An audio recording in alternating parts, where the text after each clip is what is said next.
What's up, everybody? Welcome back to the channel. In war number 2 of the season, I have 7 fights in this one, and it gets a little dicey in some sections, so let's take a quick look here. First fight is an Airwalker on path 7. I could have went with Sorcerer Supreme for this fight, but felt like it was safer just overall to do Kingpin with Sinister. The synergy, if you don't know, just makes it so that every time your opponent throws a special, they're power locked for I think 6 seconds. So Kingpin's got to get a lot of work in this war. As usual, kind of big boosted. I don't think I'll ever do a season fight unboosted unless the war is like completely won and it doesn't matter. But this is the beginning of the war, so of course going to be fully boosted. So here we're just jumping in and trying to bait his special one, and then I'm just going to spam special one. There, I don't know what I did. I got caught dashing, missed a parry or something, took some damage, but like as you can see, doesn't really matter. He is a high ground opponent, but not too stressed about him.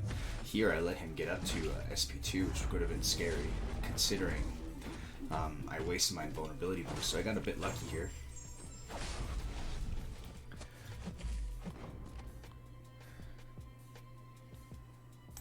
You know, I'm going to move myself over a little bit in this corner so you can see the power that the opponent's getting, because this lane is all about managing the power. Second fight is Tigra on Vivified. I'm not actually a huge fan of fighting Tigra. I can Dex or SP2 regularly, but like, you know, when there's pressure like this, could be interesting. There I got lucky, I parried and then went into punish, but Limber got me, and luckily I didn't get punished myself, so that could have been a scary moment. But like, she's just melting pretty quick. Kingpin is just such a beast and such a tank. One of my favorite champs right now, especially with all the bans. So here we go. Managed to drop a heavy in the corner there. She's power locked and she's playing the ball. She's throwing her specials. And as you can see, like, Kingpin just walks through those 2 fights with no problem. And then it was off to sleep. And in the morning, I had to do these fights. So Magneto, I like doing Magneto with Sorcerer Supreme, but I'm not gonna lie, this new window of opportunity node screwed me up all off season. I don't know how many solos I got, if any, on this node. So I was extremely nervous about this particular fight. So I boosted big. You know, so when you block, you get a disorient, which is going to affect your block proficiency by something like 25%. So I got 3. So I'm like 75% down on block proficiency. And you can only stun them when that little countdown, you see the red icon underneath Magneto is counting down. Otherwise you get stunned. So it's, you know, there's a few things to pay attention to here. Now I can stun him. Now if you have a perfect block, like a parry, your disorient timer is cut in half. So when I can parry him, I'm going to parry him as much as I can. And luckily I'm able to throw these specials and apply a slow debuff to Magneto, so that I can take some block damage and then go in and punish him without worrying about him going unstoppable. This node is also a pain because it has heal block on it, so you know, I'm not healing whatsoever right now, and I can't rely on that. But I believe this ends the fight here, and overall I was very happy with how that fight played out. Next fight is a Null, rank 3 Null on Kinetic. I was nervous about this fight. I did a bunch of duels with Sorcerer, and it was kind of hit or miss who I was going to use, but I decided that Kingpin was a much smarter bet just for that synergy with Sinister to power lock him. Things do get a bit dicey here. There, I don't know, I tried to do a medium and heavy. Didn't take into effect Limber for some reason. Here I'm able to chain a few heavies in the corner. Things are going pretty good at this point. And I'm going to get hit right now with inverted controls. And you see it messes me up there. I throw heavy into nothing. So a few lucky moments in this fight. It's kind of chaotic, kind of all over the place. So now I'm back to regular controls, and I'm going to be pushing him to an SP3 here. I lost my whole invulnerability boost, so at this point I'm like, oh boy, you know, like, what's happening? I do have, I think, a 25% SP3 boost on, and I think that did play a huge factor because his SP3 was super weak, barely did anything there. And then I get hit with a heavy, inverted controls. Here I just mashed the buttons, to be honest, and I threw an SP2. Luckily it was unblockable, and you know, I was just happy to be out of that fight. Still major boosted. I checked to see my boost if I had it in vulnerability still, and the clock ran out. So this fight is a Kingpin fight again. It's a Magneto trap. If people want to bring Magneto to this fight, it's not going to go well for them probably.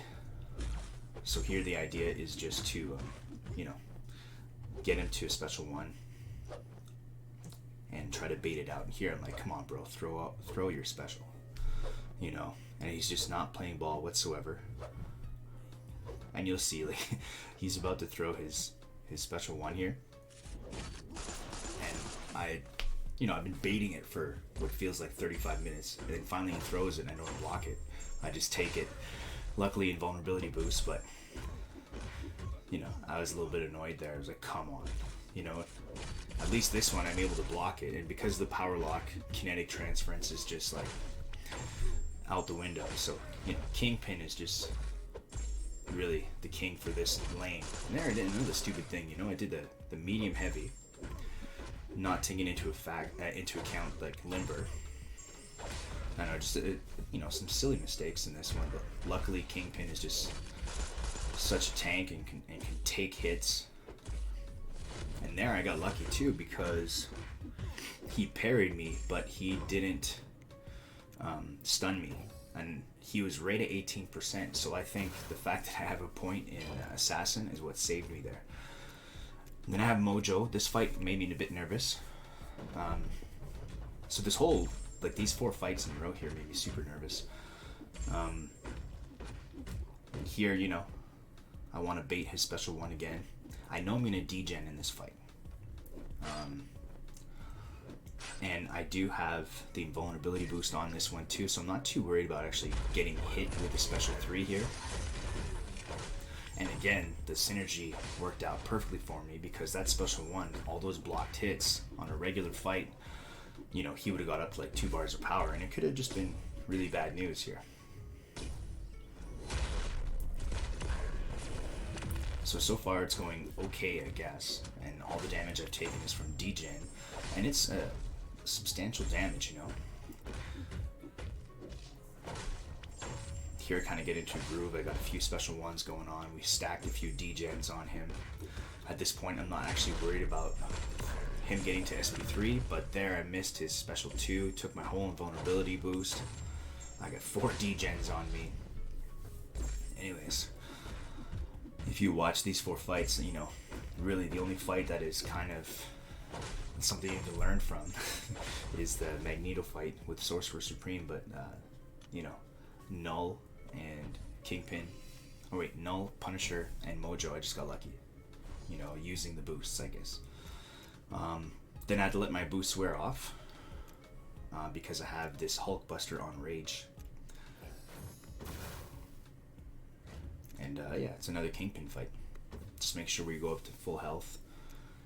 And yeah, it's a rank 3 tanky Hulkbuster, so I'm not actually too worried about triggering Rage and giving him Furies. And the plan here is just go in and play very aggressively, spam SP1s, and then bait his special one. And as you can see, like, he's playing ball here. I think I'm going to trigger Rage here. Right there on the end of the SP1. Get a few heavies off. He's got the 1 stack. Again, the final hit of my SP1 triggered Rage, so I'm trying to pay attention to that. You can't get him up to 5 Furies because then he goes unblockable, and the Sinister synergy would work really badly for me if he went unblockable, because I would try to use his special one as my openings.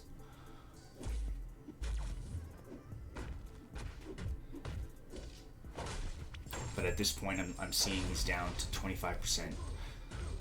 I eat a few there, dashing back. Just kind of poor timing on my dash back. But I'm not worried about it. Now he's at 3, but he's just melting. So now he's at 4. But anyway, so that's that.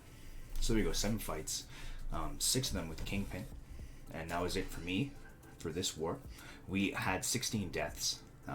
We did not perform well, but luckily our opponents did not perform well either. On this stat sheet, you can see that we're still missing 1 fight. It was another Ebony Maw boss, and we were able to solo it. So we ended with 16 deaths, 5 in our battle group, 1 of which was a disconnect. So those are not fun, and 3 of which we lost to a Weapon X. So we have to make some adjustments. So 1 fight, 3 deaths, 1 disconnect, and then we had 1 death to the boss. But overall, good war. So 2 wars in the bag. Hopefully this pushes us back into tier 1. It might not. But either way, getting a few wins is good, and we just need to improve upon our deaths. I think what happened is early in the war, we had quite the lead, and it just creates complacency. I think you see the lead, you get comfortable, you get relaxed. I think you need a certain amount of stress and pressure to perform well. That's me anyways. You don't want to be too stressed, but you don't want to be too relaxed either. But anyways, hope you liked the video, and I'll see you in the next war video. Have a good day.